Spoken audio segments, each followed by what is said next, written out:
everyone, and welcome back to my channel. My name is Charlene, and today we're going to be talking about my January TBR. So, as I talked about in my 2025 reading goals video, I'm going to be talking about my Bible reading plans in my monthly TBRs, as well as my fiction and nonfiction reading plans. Going off of where I am right now in my Bible reading, I am really wanting to focus on a lot of the early Old Testament, and specifically focusing on ancient Egypt. So I've been reading through a book called Ancient Egypt, very appropriately titled, by George Rawlinson, which goes into the history and culture of the ancient Egyptians. And the reason why I'm wanting to do this is because during one of my Bible studies, as I was reading through the plagues, I came across a footnote in whichever Bible I was reading out of. I think it's my Cultural Background Studies Bible, but I don't remember for sure. But I came across something where it talked about how all of the different plagues in Egypt point to or show that God was showing the Egyptians that he was more powerful than all of their gods. And that gradually with each plague, he was showing his power over, in their opinion, stronger and stronger gods. So you start with the goddess of the Nile when he turns the Nile River to blood. And then you get to, technically it's the second to last plague, but Ra is the sun god in Egyptian mythology. And he brought darkness to the land. He blotted out the sun for days. The Israelites in their little area of, I think it's Goshen, they had light, but the Egyptians did not. So God was able to determine what part of the world is going to have light and what part is not, and showed that he was more powerful than Ra, who was the sun god, and I believe in Egyptian mythology was kind of the king of the gods. So I've been wanting to do some reading on ancient Egypt and just kind of see how their culture, their beliefs, their mythology played a role in the time when the Israelites were in Egypt, and definitely how it played a role in the types of laws that God gave them. Sorry, the cat's in the blinds again. After they left Egypt.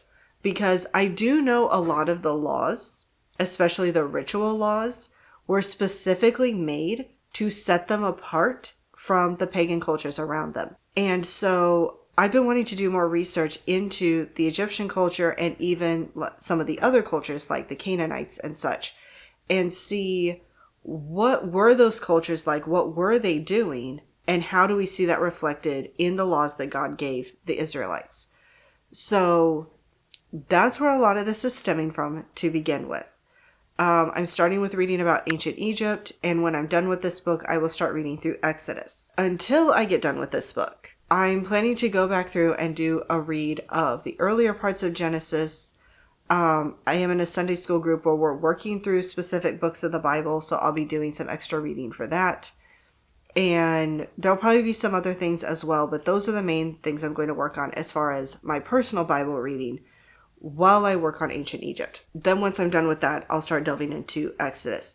I don't know if I'll get there in January or not, but that is the plan at this point. And then aside from my Bible reading plans, there are, as always, plenty of fiction and nonfiction books that I'm wanting to get to in the month of January. So as I said in my 2025 goals video, I'm wanting to have 3 specific books that are my priority for the month. And then any other books I get to are just whatever I get to. Now, I also said in that video that my goal was to read a maximum, not a minimum, a maximum of 60 books in the year of 2025. I really just want to slow my reading down, stop feeling like I have to cram in every book possible every month, and just really be able to immerse myself in the books that I'm reading, and once I'm done reading them, to really be able to take some time to think about them and reflect on them. So that means that on average, I'm looking at only reading 5 books a month. The 3 books that are the top priority are, first of all, the pick for my personal book club, which is called Distant Lands Book Club. If you missed the announcement video, I will have it linked down in the description below, as well as links to everything related to the book club. But I am starting a book club in January. And so my book club pick for January is one of my must-reads because it's my book club. I need to be reading the books that I pick. So the book club pick for January is Healer by Linda Windsor, which is a Christian historical fantasy. I originally saw it listed as historical fantasy, and I wanted to have at least one historical fantasy in the book club for the year. And I realized after I picked it and was doing some more research on it that it looks like the fantasy part of it is mostly in the fact that it takes place during the reign of King Arthur. So there'll probably be magic from Merlin. There is a prophecy in here, but beyond that, I don't know how much fantasy there's going to be. I guess we'll just see. But it is about a young woman who had a prophecy made about her, or at least there was a prophecy made and people believe it is about her. However, she looks at the prophecy and feels like this was made about a warrior queen, and she sees herself as a healer. So she doesn't think it's about her, but she's been on the run for years because her people want to make her into this warrior queen, and her enemies want to make sure that she doesn't become the warrior queen. I know there is a romance because there's a man that she comes across, she heals him from his injuries, and then there ends up being a bit of a romance between them, but it also sounds like maybe they shouldn't have a romance. So I don't know if he's on her enemy side or what the reason is that this is kind of a forbidden romance, but that's my understanding of the book. So I do like Arthurian legend, so I am really looking forward to this one. But that is my top priority for the month. I will confirm this later in the month, but I believe our live stream is going to be February 1st, which is a Saturday at 7:30 p.m. Central Standard Time. It will either be 7:30 or 8. I'm pretty sure it's 7:30, but I will check with my co-host, make sure all of that works for her. But my co-host for January is Jess from Pages and Grace, and I'm very excited to have her along. We've met through BookTube. We talk quite a bit, especially on Instagram, and I've really enjoyed getting to know her over the last several months. So I'm really excited that she has agreed to be my first co-host for this book club. So I will be working with her to make sure that the date and time all works for her, and I will confirm later in the month, probably about the middle of January, exactly when the live stream will be. But that is the first book that I need to make a priority in January. The second book is for another book club, and this is what I call my in real life book club. It's me, my brother, and sister-in-law. We started this about a year ago, and we take turns picking books every month. And my pick is in January. I said in my December TBR that my pick was in December because December had been my month to pick a book. So I just assumed that Hogfather was my pick. But then I talked to my sister-in-law to find out what's your pick for January, and she's like, my pick was in December. So apparently we flipped months, and I missed that we were technically flip-flopping months, so my pick is in January. But the book that I have chosen, I did give them two options, technically. But ultimately, my brother and I kind of made the decision because he has the pick for February, and he's like, how about we do one of your picks in January, and I'll do your other pick in February. So that's what we're doing. So we're doing both of the ones that I had in mind. But the one that I am specifically picking for January is Orange Volume 1 by Ichigo Takano. And this is a manga. Honestly, that was one of the reasons why I picked it as an option, because I feel like all of us have fallen behind on this book club. We're not finishing books in the months that they're assigned. So I thought if I pick a manga for January, this is quicker and easier to get through, and maybe we'll have more time to get caught up on some of the books that we're behind on. So yeah, that's why we ultimately decided that this would be the January pick. I don't remember much about this. I know I've read about it, but okay. The main character, Naho, begins 11th grade and receives a letter from herself 10 years in the future. And I believe it has something to do with a character is going to die unless she intervenes or something, if I remember correctly. There are only 2 volumes of this, so not like I would have to buy a ton more books after this one, at least. Because, yeah, I'm also in the middle of Full Metal Alchemist, and that's a long series, and I'm not getting through it anytime soon. But we will be working on Volume 1 in January. So, very much looking forward to this one. And I just lost, like, all my sun. The sun apparently went behind the clouds. It just got dark in here. I don't know if you guys can tell, but it got dark. All right, then the last book for January that is a must-read for me is a new release. I am wanting to read one new release every month, and so the one I've picked for January is The Stolen Queen by Fiona Davis. And all I really remember about this one is it has something to do with ancient Egypt. I think it has to do with Egyptologists or archaeologists in Egypt looking into some different things. I don't remember. But yeah, it sounds like a really good book. I am interested in ancient Egypt, which is also why I'm doing it for my Bible reading. It is something I'm actually interested in. So really looking forward to getting to this one as well. And I believe this one releases in early January.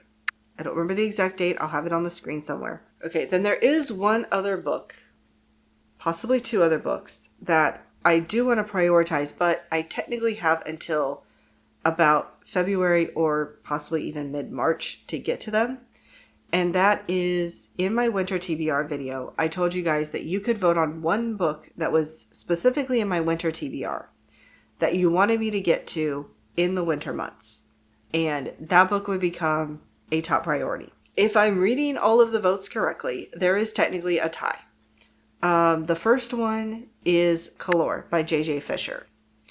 And this one is, I think from my understanding, it takes place in a fantasy world, but it takes place after an apocalypse has happened in this world. It's about all I know about it. But I've heard really good reviews about it, so I'm hoping that I enjoy it. The other one is Spinning Silver by Naomi Novik. And this one looks very wintry on the cover. From what I understand, it's a Rumpelstiltskin retelling. And I've been wanting to get to this one for a while. And it feels like a book I need to read in the winter. So, because there is a tie, because this is what I usually do with my one and done challenge, is if there's a tie, I get to pick. So, at some point in the winter, I need to get to at least one of these books. I will try to get to both, but I need to get to at least one of them. I don't know which one I'm going to prioritize between the two, but I will get to at least one of them. I don't know for sure if I will start it in January, if I'll start it in February, but I do need to get to it at some point. So that one's not specifically a priority for January, but it is a priority for the winter. Another one that's technically a priority for the winter is Things We Didn't Say by Amy Lynn Green. This is the one that you guys voted on in my historical fiction one and done challenge. So it needs to be done by February. So again, it doesn't have to be done in January because I do have 2 more months to work on it. But it does need to be done sometime this winter. So I will probably at least try to start both of these books. Things We Didn't Say and either Color or Spinning Silver in January, even if I don't get them finished. All right, then aside from those, there are some different challenges that I'm wanting to participate in this year. But these are all books that are just, if I get to them, great. If I don't, it's fine. And once the month is over, I'm done with those challenges. I move on to the next month. But the first one is the Classics Challenge, which was created by Anne from In Search of Wonder. And her prompt for January is to read a book that is on your physical TBR. And this was a really easy pick because this book was already on my winter TBR. It was the only classic on my winter TBR, and I do own it. And that is The Viscount of Bragelonne by Alexandre Dumas. This is the 3rd book in the D'Artagnan romances, which the first book is The Three Musketeers. And I can't go into much about what this book is about because it takes place in 1660, and I know I have in the book 20 years after. I have it written down somewhere what year that book starts, but I don't remember now off the top of my head. But these books are full of a lot of political intrigue, and then we have the friendships between D'Artagnan and the other 3 Musketeers, which is just always a lot of fun. And it sounds like there's going to be a lot going on in this book, and hopefully will be a lot of fun as well. Now, she does also have a scavenger hunt. And my main thing is going to be, I'm going to pick a book for the month, and if the scavenger hunt items are in this book, great. If they're not, oh well, I just missed out on them. I'm not trying to pick up extra books to make them fit, personally. But the scavenger hunt items are things that are supposed to be mentioned in the book that you're reading, well, book or books. But the scavenger hunt items for January are a book. So I don't know if it just has to say a book or if it needs to be a book title. I don't remember now. Also a male protagonist, which this book does have. We're mostly following a man named Raoul, or however you say his name. I am sorry if I mispronounced that, because he's the Viscount of Readalong. The other one is winter. I have no idea if there's going to be any wintry scenes in here. It starts in May. So unless this book spans several months, which it could, I don't know, we probably won't get to winter. But doesn't mean they might not mention winter. They could mention last winter. But we'll just have to see. Then she also has a challenge for each month. And her challenge for January is to go on a book buying ban. Now, I am, for the most part, going to try to do this. However, I will need to buy a new release for February, and each month I would like to purchase whatever my book club pick is for the following month. So I am planning to buy those two in January, but other than that, I'm going to try to go on a book buying ban. The next challenge is Chantel's Read Your Bookshelf Challenge, and her prompt for January is beauty. So they're just one-word prompts this year, and you can interpret them however you want to. I decided to go with the book that has, in my opinion, a very beautiful cover, or at least the most beautiful cover of the ones that are on my winter TBR, and that is The Ice Swan by Janelle Sigilski. And I hope I'm pronouncing that right, because I always feel like I'm saying it wrong. And this one, from what I understand, takes place primarily in Paris after the fall of the Romanovs in Russia. Because a lot of the royalty and nobility in Russia, once the Romanovs fell, fled to Paris. And the main character is a princess of Russia. So she goes to Paris along with a lot of her other family. And she ends up meeting a man. And he kind of realizes she's in trouble. And if I remember correctly, he proposes marriage to her. And then they eventually flee to Scotland. That's all I remember for sure. But I have been reading A Gentleman in Moscow in December. So I'm like, I feel like this takes place very much in a similar time period. So very curious to read this one, especially so soon after reading A Gentleman in Moscow. However, I forgot to grab this one off the shelf. So I'll just have to pop a picture up here. If I do get to The Ice Swan, I also want to pick up a nonfiction called After the Romanovs by Helen Rappaport. Hello everyone, Editing Charlene here because my battery died and I could have sworn when I was filming that I saw when it cut out and stopped filming, and I knew exactly where to pick up and keep going. But apparently that was wrong, and I lost a good chunk of what I had recorded, or thought I had recorded.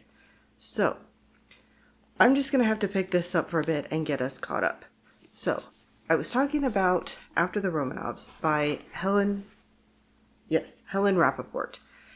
And this is a nonfiction about the royal family and the nobles in Russia moving to Paris after the fall of the monarchy.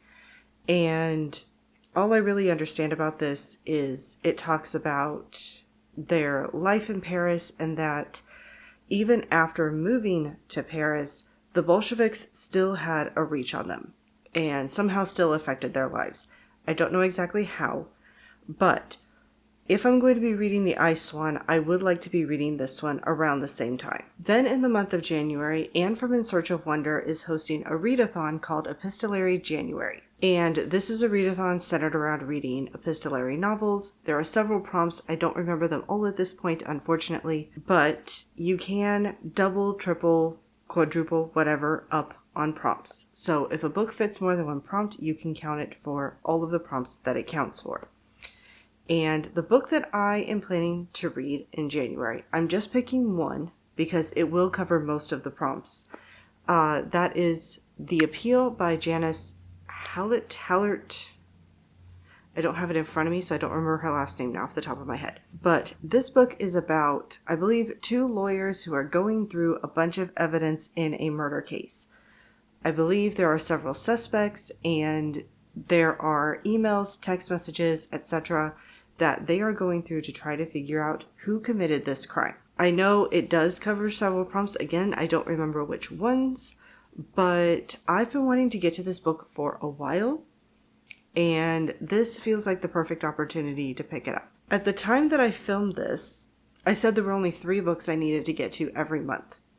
However, since filming this, Anne from In Search of Wonder and myself have decided to host a year-long read-along of Jane Austen's works and the works that inspired her in the year of 2025. So, that means I have another book that I need to get to every month. Now, for January, we do have 2 picks. So we have Pamela by Samuel Richardson, which is an epistolary novel, and his epistolary writings inspire Jane Austen as far as her epistolary inclusions in her writings, so the letters that she included and such. The other option is The Lost Memoirs of Jane Austen by Siri James. This is also an epistolary novel, so both of these books would work for Epistolary January, but The Lost Memoirs of Jane Austen is a fictional set of memoirs written as if Jane Austen wrote these memoirs during her life, but they were lost to time. And I read The Secret Diaries of Charlotte Bronte by her in early 2024, really enjoyed it, and I knew I wanted to get to this book at some point, and this became the perfect opportunity to do that.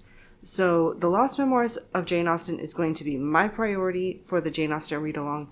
If I have time, I'll try to get to Pamela, but I at least want to get to this one. And then I believe the only one left to mention that got cut out of this clip is that I am hosting a winter treasure hunt. And again, I will have the announcement video linked down in the description below in case you missed it and want to get all of the details. But this is running for the months of January and February, and there are 3 paths you can follow, each leading to a treasure chest, but only one of the treasure chests actually has treasure in it. Now, I cannot win the giveaway for this treasure hunt because it's my treasure hunt and that would not be fair. But that doesn't mean I don't want to participate. However, in the month of January, I'm going to specifically focus on getting started on the Victorian house and the log cabin.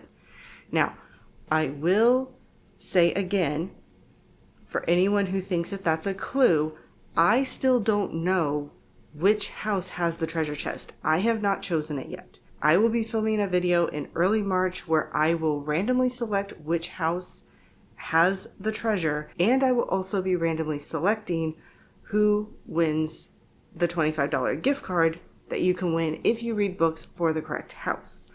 So, at this point in time, I have no idea which house has the treasure because I haven't chosen it yet. But the first prompt for the creepier house is to read a gothic novel, and there is a book that has more of a gothic feel that I'm wanting to read in February. So I will probably start working on that house in February because I don't really want to get to it in January. But I will be working on the Victorian house and the log cabin, hopefully getting started on those in January. So now we can jump back to past me, who will go over what I'm going to read for each of the houses. So the first prompt for the Victorian house is to read a book that takes place before 1900. And Healer by Linda Windsor will very much fulfill this prompt. So that is the one I'm going to go with because that is a guaranteed book for January. Then the second prompt for the house is to read a book by an author who is no longer living. So for that one, I'm going to try again to get to the Viscount of Readalong because Alexander Dumas is no longer living. And then for the log cabin, the first prompt is to read a book with magic on the cover. And I have a couple options for this one, and I'm still partially debating if they count. Well, one I know counts. The other one, I'm mostly trying to decide if what I'm seeing on the cover is what I think I'm seeing. So the first one is The Mystwick School of Musicraft. And I don't remember the author of this one, sorry. But this one is set at a school where the students learn how to use music in order to perform magic. And on the cover, you can see swirls of wind. And even out of the end of the flute, you can see like air coming out of it. So I feel like because they use music to perform magic, she's playing an instrument and you can see the air coming out, that's probably magic on the cover. But there's part of me that's still debating, do I really count wind as magic? But the other one that I know has magic on the cover, and in my opinion it counts, is Spinning Silver by Naomi Novik. because you can see on the cover that she is turning silver into gold. So, she is literally performing magic on the cover. That one definitely counts. Then the second prompt for the log cabin is to read a book that is set in your home state or country. And for this one, I have a couple of options. One is from my winter TBR, one is not.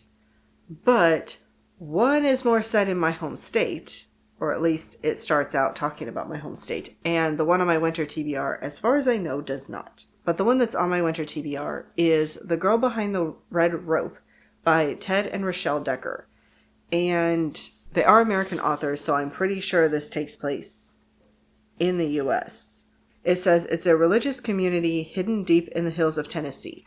So it does take place in the U.S., but it does not take place in my state because I live in Iowa. But this one is about, it does say religious community, but my understanding is basically it is a cult. And there is a red rope that marks the perimeter or the boundaries of the cult. And the idea is that the people in the cult are not supposed to cross that red rope. Then the other one, like I said, it at least starts out talking about Iowa. So I can say that it counts in that regard. But that is The Lost Continent by Bill Bryson. And the subtitle is Travels in Small Town America.